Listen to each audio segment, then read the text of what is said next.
Today on our Tech for Business podcast, Andrew, our customer strategy advisor, joins us to unravel the complexities of strategic planning for government agencies. Could pick any movie, keep one actor in the movie, and the rest are Muppets. What is a movie you would pick or want to see? I think recently, because I've made a list of movies that I want to rewatch, would either be Die Hard, and you keep Bruce Willis, and so you have an Alan Rickman and everybody else, all of the henchmen are Muppets, or you keep Alan Rickman and so the main villain is a Muppet or is a human, and then you have a Bruce Willis hero puppet. Oh my gosh, so funny. Or Scarface. I think that would be kind of funny in Muppet form. But then it totally keeps the same tone too. Yeah. It's just so funny. Actor for actor replacement. Yeah. And you obviously keep, Al Pacino and as Tony Montana, as the human, and everybody else is Muppets. I'm trying to think of because you came up with some amazing, intense action heavy movies. I'm trying to think of a weird romance movie. I could see Love Actually. Yeah. A Muppet holding the sign. Yes, that's such a good one. Oh my goodness, that is such a good one. Oh God, wow. Some real classic. Disney ones, you could do Princess Diaries. I don't know how I'm going to transition this into government, but Princess Diaries, it's monarchy. We're talking a little bit about government today. Andrew is joining us, and we talk a lot about tech solutions on this podcast, but I'm excited to branch out to more of the business side of it today. And I like starting off with kind of a broad overview and specifically what government agencies, what their biggest challenges are, what's really unique to them when we talk about technology planning. Yeah, the first thing that comes up is, in my mind, when I think about it, is usually how more restrained the budget is and how much planning there is that goes into it. Most organizations, if they have a January to December budget, I have several meetings on the schedule for traditional businesses, architecture firms, religious organizations. They're usually planning around now.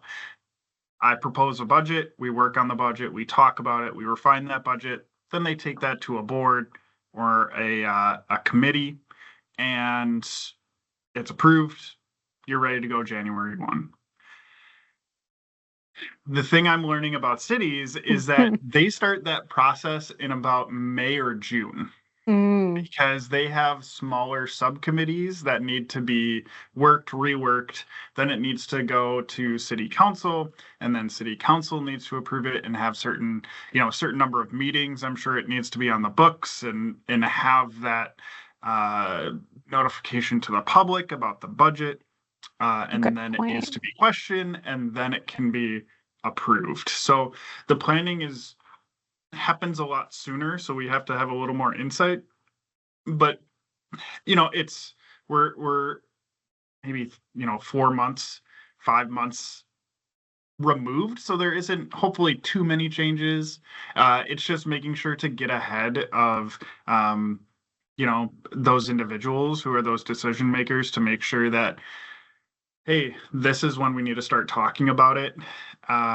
This is when we need to start planning for these changes. Yeah, I was going to dive in a little bit more with all of these people who are involved with all of these committees and then sending it out to the public and getting review. How do you really prepare for the unexpected? Because things happen and things come up. How do you, with that strict budget cycle and everyone being involved, still prepare for the unexpected? Yeah.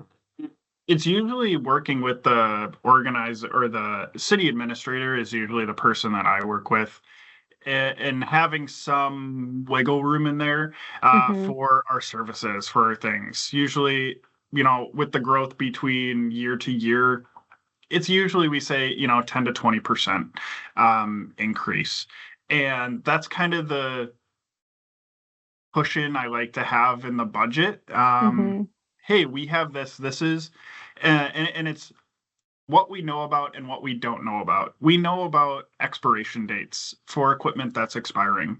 We know we can plan for projects, um, for a phone system upgrade. Those things we know about. The things that we don't know about, that are hard to predict, that you're kind of alluding to, is like that service related stuff. Hmm. Um, I wasn't involved in the account, but at the time, but City of Hudson, they had a big storm come through, and the library that has some equipment and is part of the city and has part of the police department in it, they had a lot of building damage, and Hmm. they had to replace different equipment, and they had to, pivot. So it's those things that we can't predict for in any business, but there's more things that can go wrong Hmm. when you have a water department, utilities, a fire department, a police department, and then the city. So there's more things that can happen. So I think it's just preparing and setting the mindset of, this is what we expect the cost to be, and then working with the city administrator, and making sure they understand that they can then explain that to the board, to say, this is what we hope it is, but this is why it could change. Hmm. Have you ever been involved in those board meetings before? That's just my curiosity. Have you ever had to go to those, or do you really have to prepare that person to be ready with this information to successfully present it? I haven't been to any of the board meetings yet. Hmm. I'm always willing, and I always offer, if Yeah. as a third party we need to come in and we need to explain our position. There's always the due diligence that Hmm. any company has, that, as CIT, we recommend. Look at other services, check to see what we're doing. Are we comparable with other services? I'm always happy to come in and talk to any individuals, and advocate for the services and why CIT is a good solution. Nice. I usually only have to do that with the city administrator. But Yeah. if the city administrator is just like, hey, I need somebody to come in and talk about it, more than happy to. I usually bring in Kyle Etter, our CEO, and say, hey, do you want to come with? But I'm always happy to kind of just talk about that and just advocate for CIT. For sure. Yeah. We're heavy into education, hence our podcast. I'd like to, because I know, we talk a lot about healthcare, we talk about finance and government all having these heavy compliance. So they have these rules and these regulations that they really need to be following. How do those expectations change the needs or change the strategic planning? Policy. Hmm. Um, that I have some notes, and it's policy, policy, policy, and that's hopefully for anyone that has compliance requirements to them, if that's, as you said, banking or healthcare. But it's public policy, and people can see what that policy is when they need something.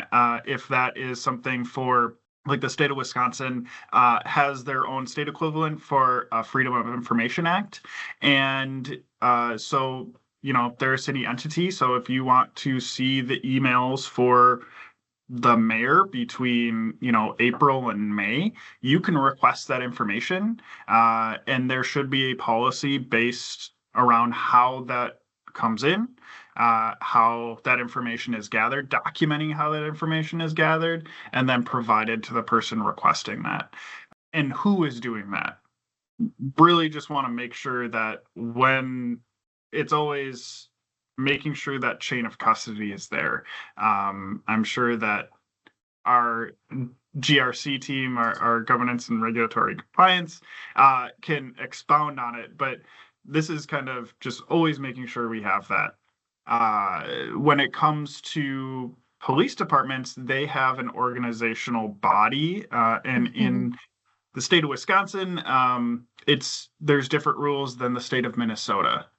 Who can work on their systems and who can do that. So on our side, it's always trying to make sure that we have the individuals who can work on their systems. We know who can and shouldn't, that access. And then also working with the person who is designated, it's a LASO or a local area security officer, that we work with them on their needs. That may change their budget, if when they have those 12-month, 18-month, depending on when they have the state audits of their system and how they handle the state information, because they do have criminal records, they have all that, private information. They do get audited by the state, and you have to show that. And as a third party, we provide that information. Some of that information, we don't answer any of the requests or any of the audit information, but it's, hey, how, do we have VLANs? Is our network separated? We can help provide with that, but we, as a third party, we're not that local area security officer, and you probably don't want us to be. The state probably wouldn't be very happy with that. But it's just working with that person, making sure that's built into the budget if we see that audit coming along. So I asked about, being ready for the unexpected, but also how do you plan for continuing to improve your tech, or new tools come out, or new compliance expectations come out? How do you, in the middle of your budget cycle, keep flexibility, if that makes sense? Yes. I think it's that, that cushion in the budget so people understand how it changes, but also looking at what options are there, to either explain your position, to say, hey, this is why we're doing this, or building it in. If there is an audit, usually they say, do you have this, yes or no? And then they come back and say, okay, you said you don't have XYZ, you need to make sure that you get XYZ by, ABC date. And so we can usually build that into the budget then, if that is the case.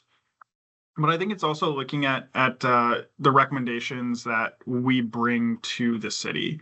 If you're replacing a phone system, it's more complex than a single business in one location, or having, multiple people being remote, kind of like at CIT. We have Teams phones. It works great. Not always the case for the city. Yeah. But looking at doing our due diligence in that solution. And that's just one of those solutions of, okay, is this tool going to work for us in the long run? And looking at the options to say, okay, well, Teams Phone isn't the best, but can we have some sort of solution that people can, access it from other locations? If the city hall has a power outage and the generators aren't working, can they still answer calls? What does that kind of solution look like? So I think just really, in that budget process, there's a lot of due diligence that goes in and going, is this every single option that we've thought about to solve this problem? We've talked kind of a wide range of things when it comes to government and their challenges and their needs. And just speaking broadly, what does a tech partner like us or someone else do to help governments? You spoke a little bit about those meetings and then preparing for budgets, but what does that look like when you're game planning with a city or an agency? Yeah. approach is very similar to a traditional, business. We look at the technology landscape, and that's always where we start. We start what has changed since we last built a budget or last met, and that's in every industry. Hey, this. I always use antivirus versus EDR. It's one of the biggest changes that we've had in that solution is that went from you have AV, it's nice, it's good, to you need EDR. If you don't have endpoint detection response I need to make sure I don't use abbreviations or acronyms. But it went from a nice to see to a must have. And that's something that is not just industry specific, but is technology wide. So that's usually the lens that I start off with, is what's changed in technology since we last met, since we last built a budget. And then also looking at other industries and compliance requirements that maybe a banking industry or the healthcare industry has, and going, this is something that's coming down the line that we're going to want to start the conversation with. And I know that every recommendation I make isn't going to be taken and, purchased. And that's okay. That's part of my position, is trying to make sure that we mitigate risk and we understand where that business risk is. But awareness of the technology environment and the solution to fix that. So very traditional, but also, you just slowly narrow it down and, okay, is there anything within the audit or in this industry that we need to be aware of? As we kind of close out today, if there's anything else you want to share, but if I'm a government facility or a government agency that is coming to a meeting, how can I best prepare to make the most out of this strategic session? I think it's understanding where your technology costs are, what falls under that technology budget. Because if I don't know about something, and I say, hey, we should have, X amount, and there's a $10,000 per year cost on some license that falls under that technology budget, that's going to be hard for me to make proper recommendations. Always use like Salesforce, maybe not appropriate for a city or a government, but Salesforce is a really big cost. Autodesk Fusion, which is a CAD software, that's like $3,000 per user per license for 1 year. So if you have multiple people, obviously, like, if I don't know about that, that takes, a good portion out of it. One of the nice things we have is when we build budgets, I always say, is there anything that you want me to track? CIT may not renew the contract, may not assist with the software at all, but if it's going to affect the budget, I like to keep track of it. I don't want somebody to, my goal is always to be able to present the budget, and it's a comprehensive budget.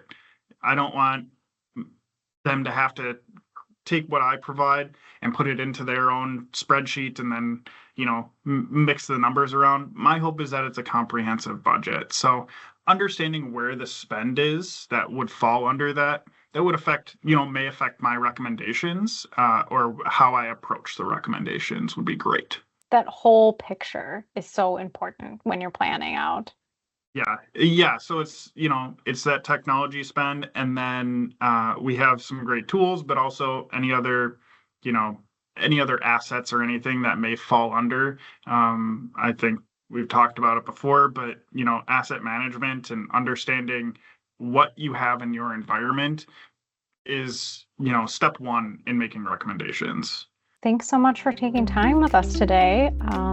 Hopefully you'll come on again, and maybe we'll kind of explore some other industries, or if anyone liked this podcast, maybe we'll come back and do a little bit deeper dive into government. Thank you for joining us today. If you enjoyed this topic, please let us know. Like, subscribe, or reach out to us at info@cit-net.com or head out to our website, cit-net.com/podcast. We'll be back next week with an all-new episode.